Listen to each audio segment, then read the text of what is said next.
আসসালামু আলাইকুম। সম্মানিত দেশবাসী, আপনাদের সামনে যে জিনিসটা দেখেছি এটা হচ্ছে বরবটি ক্ষেত্র। তো এই ক্ষেত্র যারা ক্ষেত করে, খুব কষ্ট করে ক্ষেত করে, এত কষ্ট, যে কষ্টগুলো বলে শেষ করা যাবে না। তো যে বিষয়গুলো নিয়ে আপনাদের সামনে উপস্থিত হলাম, এটা হলো এখানকার কৃষক ভাইয়েরা অত্যন্ত কষ্ট করে এই জিনিসগুলো উৎপাদন করে থাকে। মাথার ঘাম পায়ে ফেলে দিন কঠোর পরিশ্রমের মাধ্যমে এগুলো উৎপাদন করে থাকেন। তো এখানে অনেক জটিল কঠিন কঠিন রোগ বালাই কিন্তু এই বরবটি কিন্তু আক্রান্ত করে থাকে। এই যে দেখ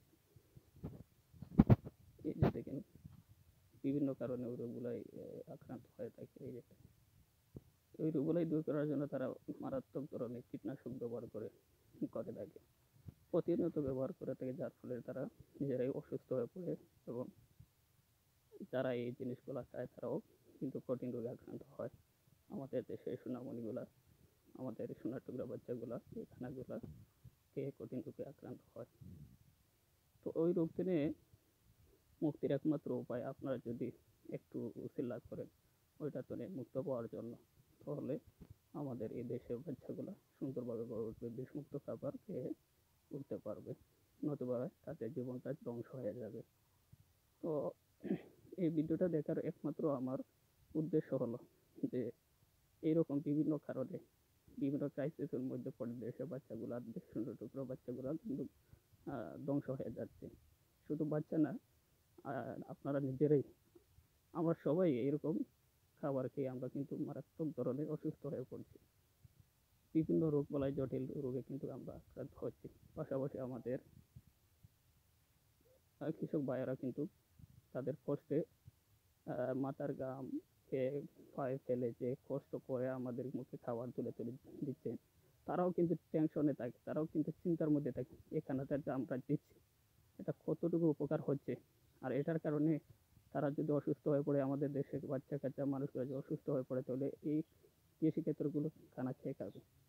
তো তারাও এগুলো টেনশন করে। তো এটা তো মুক্তির একমাত্র উপায়। আমাদের দেশে যদি জ্ঞানী যারা আছে, বিশেষ করে আপনার শেখ সিরাজি সাহেব সহ বৈজ্ঞানিক যারা আছে, ওইটা যদি নিয়ে একটু গবেষণা করেন তাহলে সবচেয়ে ভালো হবে। তো আপনারা এটা নিয়ে একটু গবেষণা করবেন, যাতে এটা কন্ট্রোল করা যায়, কীভাবে বিষাক্ত মুক্ত খাবার খাওয়ান তুলে দেওয়া যায়, এটা একটু চিন্তা ভাবনা করবেন। আর এটা একমাত্র লক্ষণ হচ্ছে ভাই যে ওইটা মাছি থেকে আমার মনে হয় ওই রোগ উৎপন্ন হয়। মাছি থেকে আপনার ওই পোকা তৈরি হয়। মাছি সাধারণত আপনার ফুলের ভিতরে বসে বসে ফুলের ভিতরে বসে খানা খায়। তো ওই জায়গায় ডিম পাড়ে, ডিম পাড়ার পর দেখা যায় যে ওইটা কীড়া হয়ে যায়, পোকা হয়ে যায়। তো এটা যে আপনারা একটু কন্ট্রোল করেন তাহলে আমার মনে হয় এটা কন্ট্রোল করা সম্ভব হবে।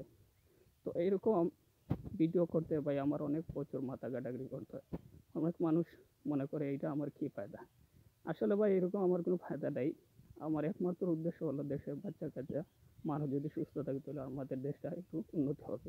এই উদ্দেশ্যে কিন্তু আমি এইরকম ভিডিও তৈরি করে আপনাদের সামনে পেশ করি। আর অন্য কোনো উদ্দেশ্যে না। তো এরকম ভিডিও তৈরি করতে আসলে আমার কোনো নেই, অভিজ্ঞতা নেই। আর অনেকে আছে অনেক বড় বড় সিস্টেমে, তারা কিন্তু এরকম ভিডিও তৈরি করে অনেক জাঁকজমকভাবে, কিন্তু এরকম কিন্তু ভাই আমার অ্যাবিলিটি নেই। তো আপনারা যদি এই ভিডিওটা দেখেন, আপনারা যদি একটু লাভ হয় তাহলে আমার এই ভিডিওটা একটু সার্থক হবে। আর এই সার্থক হিসাবে এটা যদি আপনারা সাবস্ক্রাইব করে লাইক দেন, কমেন্ট দেন, তাহলে আমার এই কষ্টটুকু আমি মনে করবো যে আমার এইখানে আমার এক কষ্টটুকু একটু ফায়দা হলো, আর কোনো ফায়দা নেই। ঠিক আছে, ও কষ্টটাই আমার এটাই, আমার দেশের মানুষগুলো যে সুস্থ থাকে এটাই আমার ফায়দা, আর কোনো ফায়দা নেই। এই উদ্দেশ্যে আমি এই ভিডিওটা তৈরি করে আপনাদের সামনে পেশ করলাম।